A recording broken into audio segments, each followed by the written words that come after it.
I want to talk to you today about recovering your inner voice, intuition.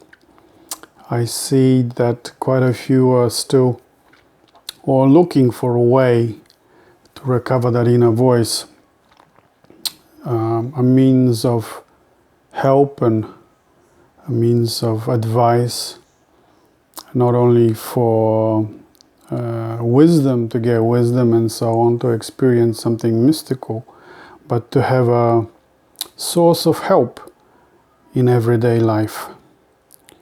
Because once you recover the inner voice, the intuitive insights, or if you manage to stay with it, the intuitive insights will stay with you all the time, because once you've learned how to do it, it's not really that difficult to repeat the process. So the way that I do it, and the way that many in the past have done, many people in the past have done, especially poets and artists and even C.G. Jung, was to get creatively involved. And by creatively involved, I mean drawing, painting, writing, especially poetry. You can write essays if you like. I find that poetry is a lot better because it's quick. And what's important about poetry is that you rhyme the sentences, the words. The more you rhyme them, the more you flow. And the more you flow, the more intuitive you become. You see, it doesn't have to be a long sentence. It's just 2-liners, 3-liners. And the best way I've found to do that is when you're reading books about mythology, books which are already filled with symbols, mythological symbols. I will get into mythological symbols, working with mythological symbols in a minute. But when you're writing, when you're reading these things, you underline your book. You know, something just jumps at you, a sentence or a symbol or something that you find really interesting. It jumps out at you, and then you just underline it, like, you know, and then make a little poem on the side of the book. That's what books are for. You know, you read them, but you also, especially when you got a paperback, you write on them, on the page right there, whatever just comes to you. Because if you leave it, you keep going, you'll forget it.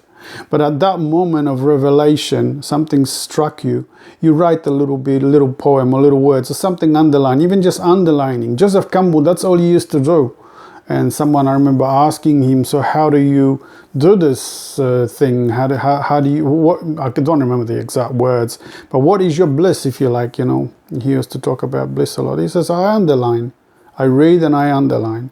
So underlining is a great way to recover your inner voice, your intuition, because what is happening is you are becoming open, centered to what's coming into you, while you're underlining, while you're reading. Because when you're reading, you reach that trance state, if you like. You have gone out of your own way. Your thoughts and your everyday life doesn't intrude on you. You're focused, and then something comes through. So that's important, you know, to catch that moment. That's why carrying a pen and a notepad is so important for those of you who want to recover your intuition, your inner voice. Now, there are 2 types of inner voice. The first inner voice, you could say, is your own inner voice, something that you can hear your voice speaking in your mind, or you talking to yourself, and suddenly something just comes through. But the other one is a very, what should we say, authoritative voice. You will say, no, this, and this, in a dream, especially big archetypal dreams, you know. You might have words to the effect, no, don't do it this way, oh, do it this way. It's a very authoritative voice, and it's not your own voice. It's a bigger voice. It's usually a loud, you know, sometimes even thundering voice. So that is the spirit talking to you directly. The smaller inner voice, if you like, that's you talking in your own mind, you know, intuiting things which is just as fine. Just the other one, the big inner voice, the voice that the spirit or the soul that's talking to you has a larger impact. That happens especially in dreams. But that's for another day. So today we're going to talk about how to recover your inner voice, your intuition. And the way that I worked with, I work with art and poetry. But if you're not creative, you can do the same thing by working with symbols, mythological symbols. So what happens then is what I do normally is I'll go to Wikipedia, I'll pick a symbol, but you need a symbol that refers to the center. Because what you're doing is you are recentering, and by center I mean is your left eye would be your thinking, your right eye, for instance, a feeling, and so on. But the center, the middle, is what you're trying to get to. This is your intuition, your third, your center, your inner temple. So that's what I mean. You need to have symbols that refer to that center. So I open the Wikipedia. The first thing I would normally do, and even if you understand the symbol, if you know what it means, forget about it. Just go along and see what happens. Okay? So what I would do is I'd open up a symbol, let's say, axis mundi, the world axis or the cosmic axis. And I would just scan it with my eyes, I would just read it and scan it for words that are jumping out at me. I would underline them. What I normally do is I'd copy and paste the whole article into Word, in Microsoft Word, and then I'll use a highlighter or something to underline the sentence, and might even type something that comes to me that I feel is important. And the important bit about this is that you don't just stop at one symbol like axis mundi. You go to other symbols that refer to the same thing, but look differently. For instance, you might go to the tree of life. You might find that it's, the tree of life is not only just a symbol, for instance, only in Norse mythology or Celtic mythology, but it is also found in Egyptian mythology, excuse me, in Greek, in Roman, and even in Christian. The cross is a symbol of the tree of life. So then you, for instance, you've moved from the tree of life, and you might follow the links further. That's what's important. You follow the links to the next symbol that relates to that symbol, and that, for instance, might be, let's say, the afterlife, which relates to it, because the tree of life, the axis mundi, and afterlife all mean the same thing. You are finding the center. It's like looking for road signs that direct your mind, your attention, your focus to the center. And another thing that happens is when your soul sees that you're starting to talk its language, you're starting to look up, you're interested in its language, the tree of life, afterlife, the axis mundi, cup, the grail, they all mean the same thing. Center, circle, all mean the same thing. You're centering, and it will start to interact with you then. You see what I mean? It would open up to you and say, yes, this is important. They're talking my language, and it will start communicating with you, and that's when intuitive insights start to come. So you have to put everything out of your mind, everyday worries, whether you have money or don't have money, or whether you have somewhere to live or you don't have somewhere to live. You got to forget about all this. Clear your head. It's like reading tarot cards. If you ever have read tarot cards, you have to clear your head, and you pull up your cards, and there the answer is there. Because the tarot cards, like the mythological symbols, they just there as a means to mediate between you and the spirit and the soul, your inner self. Okay? So for instance, in the tarot cards, the symbol of the center is the world card in the major arcana.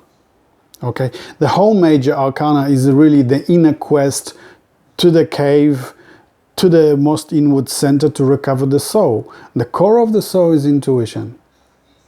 Okay, so that it will prompt you to be more flowing, more should we say, more creative. I remember once I was stuck and I was just sitting, I was just lying there thinking, what should I do? You know, I don't know. I've just come out from a really long session of inward looking, the incubating. You need to have time for this, and you need to have a place to do it, so you're not disturbed by anybody. Solitude is great, no matter what people tell you. And you know, the modern way of spirituality is love and light and go and hug everybody. No, you really got to do this by yourself. So because then the relationship is stronger. You can feel, you can intuitive when the inner voice starts to talk to you, when the spirit starts to open up to you.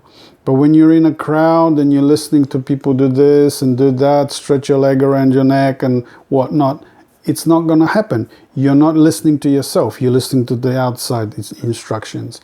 The inner instructions is what you're trying to get to open up. To open up a little fissure, you know, open up the ear, the inner ear, the heart, the intuition to what the spirit is talking to you. So that's creativity, or working intuitively with mythological symbols. And then what you do is, for instance, you have reached the center. Yeah, you have a dream. It's important to remember your dreams and write them down. Even if you think you don't remember, you always dream. So if you're focused like that, if you've incubated like that for a day, 2, 3, usually it takes about 3 days to reach the inner self. Why? Because we are so busy with outside everything. The TV shouting at us, the family shouting at us, work is shouting at us, kids are demanding this, your neighbor is demanding that, your spouse is demanding this. And where is your own time to recover, be in tune with the inner self? You haven't got the time. One of my videos, previous videos, I did a video on having your own sacred space, your own cave. Like this is for me. And it's important that you have this for yourself, even just a little space somewhere. No one's allowed in there and no one is going to bother you. It's just you and the other side. So that's important. So tarot card, like I was just saying, tarot card is a great way to recover your center or your inner voice or connection to the spirit. If you have you might think that you can't work with tarot cards, but try. Even if you just use the tarot cards on the internet, the electronic ones that you click, click, click, click, click and see what happens. Even if you think you understand what the cards mean, forget about it. Just go on an adventure and see what happens this time. Every time you take up the adventure is different. That's why working with symbols is so great, because you forget about what you have learned last time. You know, don't think about that or whatever. You just see what this time. You might be even using the same symbols. I've used the same symbols over and over and over. Each time I end up somewhere else and something else is revealed. Yeah? And even if you are conscious and awake and enlightenment that you are a goddess or a god and whatnot, and you have given up, you have forgotten how, or not forgotten, but you have perhaps taken a time off for your own inner work, and you want to come back and you want to hear the inner voice again. That's a great way of doing it, working with symbols. So, you know, working with the major arcana, I'm giving you clues now here. The major arcana is the inner quest, because it starts with the Fool, card 0, you're nothing. In other words, not a material thing. That's where the journey starts. It starts within you. It's a spiritual thing. It's a thing of the psyche, of the mind, not of the outside reality. That's why it's 0. The Fool is 0. You begin within. And then where do you end? You end at the card 22, because 21, because the World card is number 21. And what's the World card? It's the center. And what's on the image of the World card? Well, go on and find out. You will see that there is this image of linking both the realities of above and below. You have linked. If you reach that spontaneously, not just pull it out and look for it and pull it out and put it there. That's not it. You got to reach it spontaneously. You clear your head in a trance-like state, and then you go. And I would always do this, not in the morning unless you want to do it the whole day, but I would do it before I go to sleep. So an hour or two before I go to sleep every day. And then watch, even if you think you don't have dreams or you don't remember your dreams, eventually dreams will come. And then you note down your dream, and you might have a symbol in a dream. You know, oh, I dreamed that a palm tree was growing somewhere. Look up a palm tree. Look up a tree. Get interested. Be curious. That's what it's all about. Be curious. Go to Wikipedia. Find out what the palm tree is about. And you not just look up, you know, how the palm tree grows from a seed and whatnot. The biology or the economy is not of any interest to us here. It's the religious associations, the spiritual association. What does it mean in culture? Yeah, and then perhaps when you're interested in the palm tree, something else will come through. You follow the links. You click on the next link. You click on the next link, and before you know it, you're following down the rabbit hole. Off you go.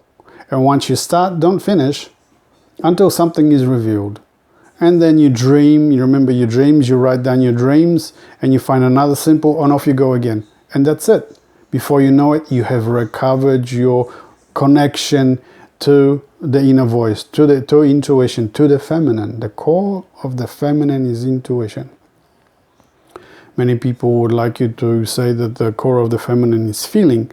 It's fine. Feeling establishes a relationship, but usually, like I've said it in the video before, it is a relationship